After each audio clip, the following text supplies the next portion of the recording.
নমস্কার বন্ধুরা, আজকে পড়ছি লীলা মজুমদারের পাকদণ্ডী বইটির দ্বিতীয় পর্বের ৬০তম অংশ। দিল্লি গিয়ে আমার নিজস্ব মস্ত অফিস ঘরে মস্ত টেবিলে উঁচু পিঠ সুন্দর চেয়ারে বসে যখন দেখলাম আমার পাঁজরা পর্যন্ত মাটি থেকে ৪ ইঞ্চি উপরে ঝুলছে, তখন আমার সমস্ত আত্মপ্রত্যয় প্রচণ্ড নাড়া খেল। আমার সহকারী ছিলেন শ্রী গোপাল দাস, অতি দক্ষ, অতি চমৎকার স্টেশন ডিরেক্টর আচার্য বলে সুদর্শন কম বয়সী সুপটু প্রোগ্রাম এক্সিকিউটিভ, নাম ভুলে গেছি, চালাক চতুর অদর্শনপটু দক্ষিণদেশী পার্সোনাল অ্যাসিস্ট্যান্ট। প্রথমটা তার অস্তিত্ব সম্বন্ধে সম্পূর্ণ অজ্ঞ থাকতে নানা অসুবিধায় পড়তাম। সুখের বিষয়, ততদিনে আমার পুরনো বন্ধু পিসি চ্যাটার্জি, স্টেশন ডিরেক্টর, তখন দিল্লিতে আরও উঁচু পদে ছিলেন। Sector G1 Hindi chief producer. অনুষ্ঠান উপলক্ষে বীরেন ভদ্র, জ্ঞান ঘোষ এবং আরও বহু চেনা মানুষকে দিল্লি আসা যাওয়া করতে হতো। তাই দেখতে দেখতে আমি ওখানকার হালচাল শিখে ফেললাম।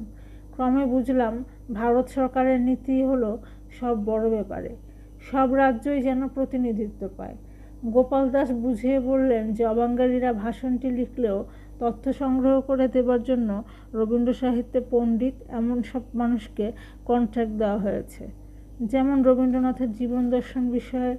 যদিও মূল ভাষণ দিচ্ছেন বেনারসের একজন হিন্দিভাষী অধ্যাপক, তার সামগ্রী যোগাচ্ছেন অধ্যাপক সরোজ কুমার দাস, যার যোগ্যতা নিয়ে প্রশ্ন উঠতে পারে না।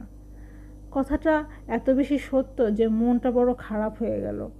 এমন মানুষটি নিজে ভাষণ দেবার সুযোগ পাবেন না, নাকি ওই বিষয়ে 4টি ভাষণের তথ্য সরোজ দাস সংগ্রহ করেছেন। এ ব্যাপারে ওইখানে শেষ নয়।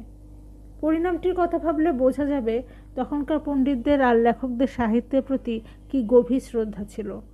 আজ থেকে 22 বছর আগেও তারা নিজেদের রচনাকে প্রধানত একটা রোজগারের পন্থা বলে মনে করতেন না।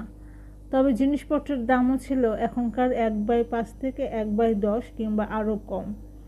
এখন কতকটা প্রয়োজনের তাগাদায়, কতকটা মূল্যায়নের দিককে বদলেছে বলে যে বইয়ের যত বেশি বিক্রি তাই দিয়ে তার সাহিত্যিক মানুষ স্থির হয়ে যায়। মোট কথা, সরোজ দাস তার সমস্ত বিদ্যা আর যত্ন ওই 4টি তথ্যমূলক প্রবন্ধে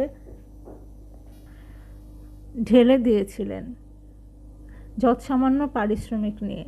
তার এই নিষ্ঠা কতটুকু স্বীকৃতি পেয়েছিল? ওই প্রোগ্রামগুলির জন্যে তার সতীর্থ বন্ধুবান্ধব সাগ্রহে অপেক্ষা করেছিলেন।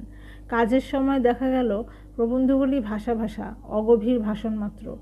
আসল ব্যাপারে তল পর্যন্ত কোনোটাই পৌঁছয়নি। এমনকি সরোজ দাসের জ্ঞানগর্ভ উপাদানগুলি তার মধ্যে খুঁজে পাওয়া শক্ত।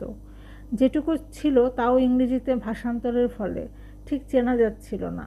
বলা বাহুল্য, সরোজ দাস ভারী ক্ষুণ্ণ, ক্ষুব্ধ। কলকাতার বেতার কেন্দ্রে তার সঙ্গে যোগ স্থাপন করেছিল অমল হোম, তখনও কর্ণধার, এবং তিনি অবাঙালি লেখকদের পাণ্ডুলিপিগুলি অনুমোদন করেছিলেন। এসব আমি অনুপ্রবিষ্ট হবার আগে। কিন্তু আমি মাসান্তে কলকাতায় ফিরলেই আমার হাতে তার কাছ থেকে একখানি কড়া চিঠি এলো, কলকাতা স্টেশন ডিরেক্টরকে লেখা। কন্ট্রাক্টের শর্তভঙ্গের দায়ে আইনের শরণ নেবার কথাও ছিল তাতে। স্টেশন ডিরেক্টর দেখলাম বেশ ঘাবড়ে গেছেন, এবং সরোজ দাসের ক্ষোভের কারণ বুঝতে তিনি একেবারে অক্ষম। কিন্তু আমি তার মনের কথাটা ঠিকই বুঝেছিলাম। স্টেশন ডিরেক্টরকে বুঝিয়ে সরোজ দাসকে একদিন আমার ঘরে নিমন্ত্রণ করে তার ক্ষুব্ধ চিত্তে যথাসাধ্য সহানুভূতির প্রলেপ দিলাম।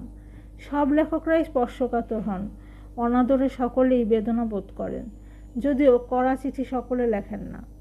কিন্তু আমি ওই বুড়ো মানুষটির তেজ দেখে খুশি না হয়ে পারিনি। শেষ পর্যন্ত তার সঙ্গে রফা হলো যে ওই 4টি প্রবন্ধ আগাগোড়া আমাদের কলকাতা কেন্দ্রের সাহিত্য বছরে প্রচারিত হবে। তার জন্য নতুন করে চুক্তিপত্র হলো, এবং এখানকার নিয়মে যতটা বেশি ফি দেওয়া যায় তারও ব্যবস্থা হলো।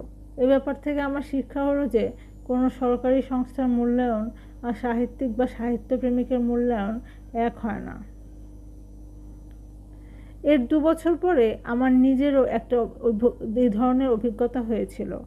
1963 সালে বিবেকানন্দ স্বামীর জন্মের 100 বর্ষ পূর্তি উপলক্ষে কলকাতা থেকে ইংরেজিতে একটি সর্বভারতীয় অনুষ্ঠান করেছিলাম। তার জন্য প্রাণপাত করে খেটেছিলাম।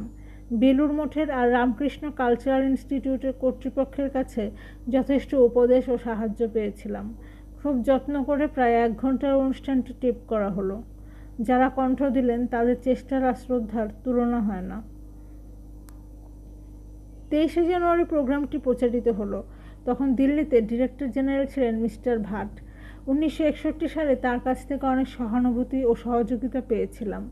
তিনি ওই প্রোগ্রাম শুনে টেলিগ্রাফ করে তার অভিনন্দন জানালেন।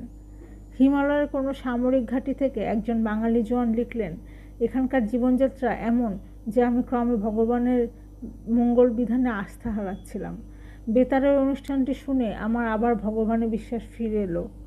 ওই চিঠির কপি মিস্টার ভাট আমাকে পাঠিয়েছিলেন, কিন্তু আমাদের কলকাতার অফিসে দিল্লি থেকে তাদের অনুষ্ঠান সমিতির বিচারকরা লিখলেন, প্রোগ্রামটি খুব ভালো উতরায়নি, কারণ গ্রন্থনা যথেষ্ট দৃঢ় সংবদ্ধ হয়নি। অবশ্যই আমি তাতে একটুও ক্ষুব্ধ হইনি, কারণ জোয়ানের চিঠিখানি আগেই পেয়েছিলাম। তাছাড়া আরেকটা কঠিন সত্যও আছে, কি সঙ্গীতজ্ঞ, কি শিল্পী, কি নাট্যকার বা অভিনেতা কিংবা লেখক হাজার চেষ্টা করেও সবসময় সব শ্রোতা ও দর্শকদের খুশি করতে পারেন না। এই সত্যটি বেতারের মতো অনুষ্ঠানে আরও তিক্তভাবে প্রতিফলিত হয়, কারণ বিচারকরা সেখানে কদাচিৎ বিশেষজ্ঞ হন।